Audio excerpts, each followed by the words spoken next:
Have you ever felt the sting of silence? Not the peaceful kind, but the silence that follows your vulnerability. The silence that echoes louder after you've given someone your all and they drift away without a word. You wonder, did I care too much? Was I too available? Too honest? Too human? If that resonates with you, you're not alone and you've come to the right place. Welcome to the Silent Thinker, a space where we don't run from discomfort. We sit with it. We break it down. We use it to grow stronger. In today's video, we're going deep into the psychology and ancient philosophy behind emotional distance, why those who love us may pull away, and how we can respond not with desperation, but with clarity, self-respect, and strength. This is not just another relationship advice video. This is a journey inward. And if you stay until the end, I promise you'll walk away, not just with insight, but with tools that can reshape how you think, how you love, and how you protect your peace. So take a breath, set everything else aside, and let's begin. Part 1. Love in the Shadows. When devotion turns invisible. Have you ever loved someone so consistently, so quietly, so completely, that you became invisible? Maybe you were the one who texted first. You remembered the little things. You showed up again and again in the moments that didn't seem to matter, but actually did. And yet, as your presence grew more reliable, their attention began to drift. The one you cared for most somehow stopped noticing you altogether. From a psychological and Stoic perspective, this isn't uncommon. In fact, it's deeply human. We are wired to respond to novelty. What is consistent becomes background noise. This is not coldness, it's neurological habituation. In love, it sounds like this: she's always there, he always supports me, I know they'll understand. So we stop showing gratitude. We stop looking closely. We stop listening until one day they're gone, or worse, still there but no longer seen. In Stoicism, this is the danger of taking for granted what is impermanent. Marcus Aurelius warned, "You could leave life right now. Let that determine what you do and say and think." Applied to relationships, this insight becomes a sharp reminder the people around us are not guaranteed.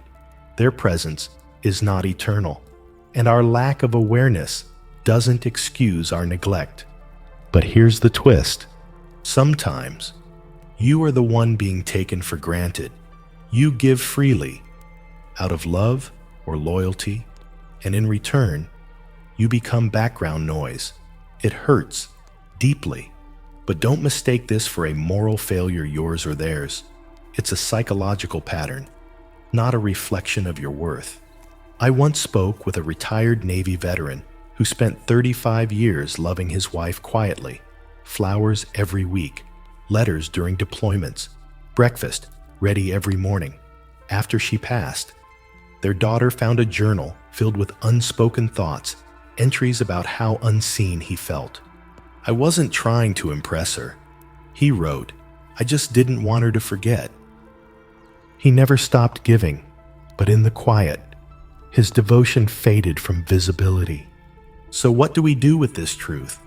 We don't stop loving, we don't stop giving, but we do stop expecting recognition as the measure of our worth. The Stoics teach us that our virtue, our integrity, is ours alone. It is not up for negotiation. Epictetus reminds us, never depend on the admiration of others. There is no strength in it. So, yes, love, show up, be steady, but also recognize this: your presence is a gift, not a given. And if it's not being received with care, you have the right not to retaliate but to rebalance.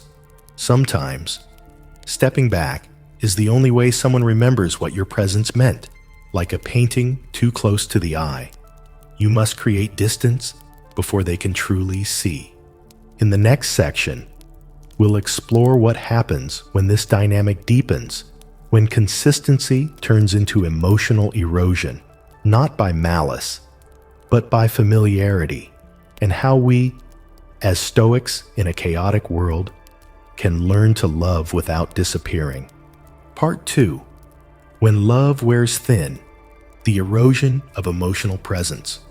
There's a quiet kind of heartbreak that doesn't come from betrayal or harsh words. It comes from being slowly erased, not through cruelty, but through routine. You become so constant, so available, so dependable, that you're no longer seen. Psychologists call this emotional erosion the subtle decline in appreciation that happens when a person becomes too familiar, too safe, too expected. What was once vibrant fades into the background, not because its value has changed, but because the mind has adapted to its presence. In simpler terms, we start to take the most meaningful things in our lives for granted. The Stoics understood this long before modern psychology gave it a name. They warned us about the illusion of permanence, about the numbing effect of routine. Marcus Aurelius wrote, "Don't imagine that what's most familiar is most secure." This erosion is slow, like a shoreline worn by waves, one unacknowledged favor, one overlooked act of kindness, one unanswered call, not intentional, not malicious, but repeated. And you begin to feel it. I once worked with a client, a mother of two, who had given up a promising career to raise her children and support her husband's ambitions. 10 years later, she sat across from me and said something I'll never forget. "I am in the room, but it's like I've disappeared." No one was unkind. Her family loved her, but love, left unspoken, unnoticed, can start to feel like absence. The tragedy, she wasn't invisible because she stopped loving. She was invisible because she loved too quietly for too long. This happens in all relationships, romantic, familial, even friendships. When one person gives consistently without pause, the other starts to mistake that presence for permanence. And here's the hard truth. This pattern continues until it is disrupted, not by yelling, not by accusations, but by reclaiming one's space. In Stoicism, we are reminded, you have power over your mind, not outside events. Realize this, and you will find strength. Epictetus. You cannot force someone to notice you, but you can stop trying to be noticed. You can begin redirecting your energy back toward yourself, not as a form of revenge, but as a return to balance. Because if you are the only one maintaining the bridge, it's not a relationship, it's labor. In my years of studying Stoicism and counseling those in silent suffering, I've learned this. The moment you begin asking, "Why don't they see me?" is the moment you must begin seeing yourself again. This isn't ego, it's self-preservation. So what can we do? Step back not to punish, but to gain perspective. Speak not to accuse, but to express needs clearly. Reflect not on how they've changed, but on how you've allowed yourself to fade. Because love should not require you to disappear to sustain it. In the next part, we'll explore a deeper layer. What if the silence and distance aren't rejection at all, but a test, a subconscious attempt to measure your strength, your center, your self-worth? And how? Through Stoic practice, we respond not with panic, but with peace. Part 3. When silence is a test, the Stoic response to emotional withholding. Sometimes, silence isn't punishment, it's a probe. In the study of human behavior and relationships, we often see a peculiar dynamic. A person pulls back, grows distant, delays responses, not because they've stopped caring, but because they're watching how you respond when they disappear from view. In psychology, this is called attachment testing. In Stoicism, it's a deeper issue, a challenge to our self-possession. Someone might stop texting not out of apathy, but to see if you'll chase. They might become cold, not because they hate you, but because they want to know. Are you grounded in yourself, or are you dependent on their warmth to feel okay? It's rarely conscious. Most people don't set out to manipulate, but the behavior still reveals something. We live in a culture where emotional withdrawal is used consciously or not to test connection. Now here's the risk. If you panic, plead, or over-pursue in response to that silence, you've surrendered your center. You've handed them the keys to your emotional climate. But Stoicism teaches the opposite. When someone withdraws, when love goes quiet, when the line goes cold, you don't chase, you don't crumble, you return to yourself. You ask, what am I feeling and why? Is this about them? Or is this about my own fear of abandonment? What part of me still believes that someone else's attention defines my worth? The Stoic way is not to suppress emotion, but to separate truth from narrative. As Seneca reminds us, we suffer more often in imagination than in reality. When someone you love grows distant, your mind fills in the gaps. They're done with me. I must have done something wrong. I'm not good enough. But those are stories, not facts. Here's what you do. Instead, you pause, you observe, you hold the silence with dignity. I once coached a woman who had been ghosted by someone she thought cared for her deeply. Instead of spiraling, she did something remarkable. She wrote a letter not to him, but to herself. She listed all the ways she'd stayed present, patient, and generous. Then she wrote, "His silence says nothing about my worth. It only tells me where he is on his path, and it reminds me where I must return on mine." That's Stoicism in practice, not passivity, not cold detachment, but emotional sovereignty. In modern culture, we equate reaction with love. If someone doesn't chase us when we leave, we think they don't care. If someone doesn't blow up our phone when we go silent, we think they've moved on. But the Stoic teaches something far more radical. Stillness is not absence, it's self-respect. So if someone tests your emotional boundaries with silence, let them, and let your response reveal your strength, not your need. In the next part, we'll dive into a more uncomfortable truth. Not all love is pure.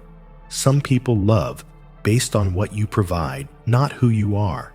And Stoicism has a very sober, very liberating way of helping us see that clearly. Part 4. Conditional love. And why that doesn't make it evil. There's a hard truth about love that most of us don't want to face. Not all love is unconditional. In fact, most love, especially in adulthood, is transactional in some form. We give and receive based on needs. We show up for those who show up for us. And while this sounds unromantic, it's not inherently wrong.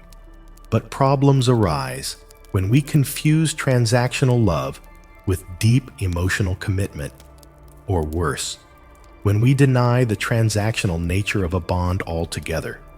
Let me explain. Some people love you because of what you do for them, not because of who you are. They love your generosity, your emotional labor, your status, your body, your stability, your usefulness. And the moment you stop performing in that role, the affection wanes, the warmth cools. You begin to wonder, were they ever really here for me? From a Stoic point of view, this is not betrayal. It's just reality, and seeing it clearly is the beginning of emotional freedom.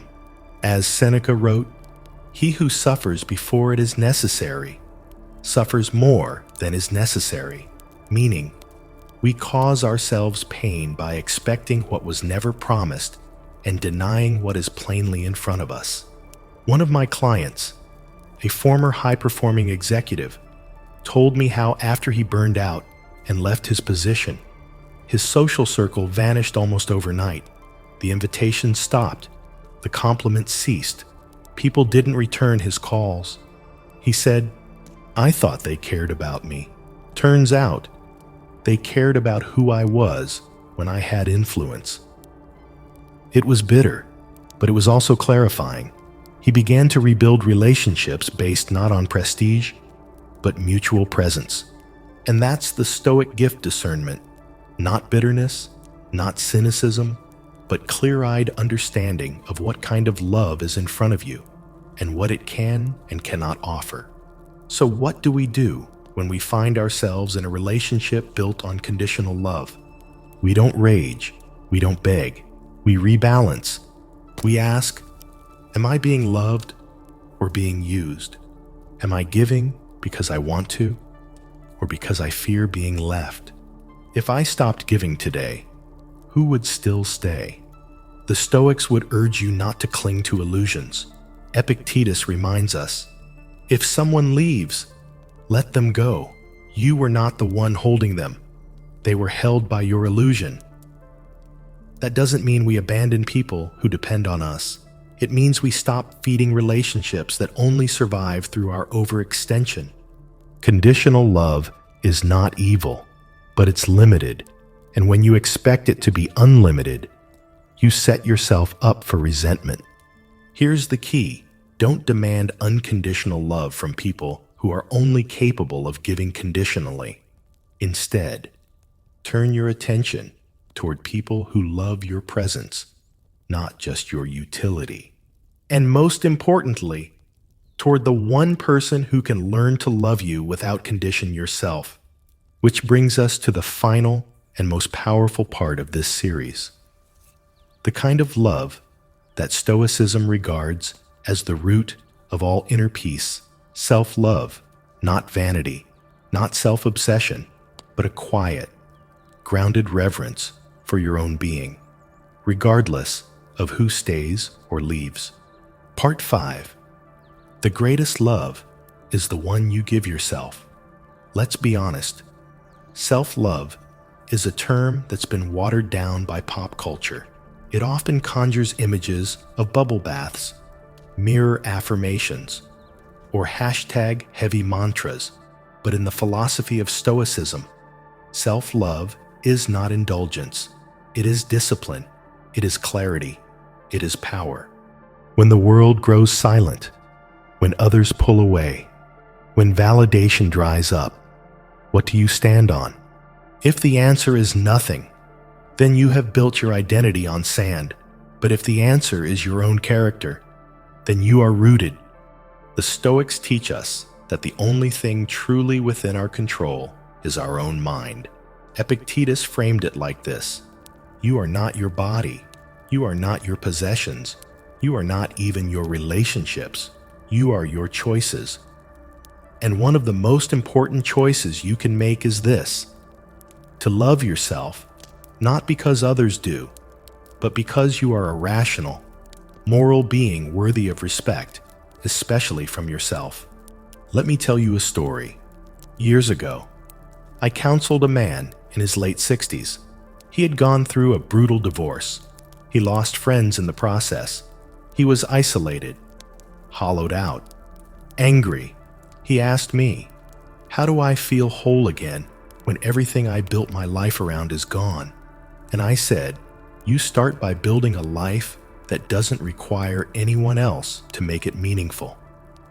Not in a bitter, I don't need anyone kind of way, but in a deep, unshakable way that says, my life is still mine. My worth is not leased out to someone else's affection. From that moment, he rebuilt. He studied. He volunteered. He trained his body and his mind. He wrote letters to his past self, and eventually, he met someone new, not because he needed them, but because he no longer did. That's the paradox. When you no longer need love to feel whole, you become the kind of person who receives it naturally. Marcus Aurelius said, "The happiness of your life depends upon the quality of your thoughts, and the highest quality thought you can hold is this: I am enough right now, as I am, not later, not after they return, not when they finally see my worth, now." Self-love, in Stoic terms, means you respect yourself too much to chase, to beg, to shrink. You don't rage when someone leaves. You don't collapse when the phone doesn't ring. You feel the sting, but you do not build your identity around it. Because here's the truth. People will disappoint you. Emotions will fluctuate. Love will wax and wane. But if you can learn to sit still in the silence, if you can learn to befriend your own company, if you can look in the mirror and say, "I see you, and I choose you," then you are free. And freedom, according to every great Stoic, is the goal. Closing reflection. In this series, we've explored the difficult paradoxes of love and human behavior, why those who love us may pull away, why our consistency can render us invisible, why silence may be a test, not a rejection, why some forms of love come with conditions, and ultimately, why the most unshakable love begins within. You cannot force others to love you right, but you can learn to live right regardless. So, if this message has resonated with you, don't keep it to yourself. Share it, comment below, subscribe to this channel, Mayo Audio, where we dive deeper into timeless wisdom for the modern soul. Because healing doesn't come from being chosen. It comes from choosing yourself. And that's not just Stoicism, that's liberation.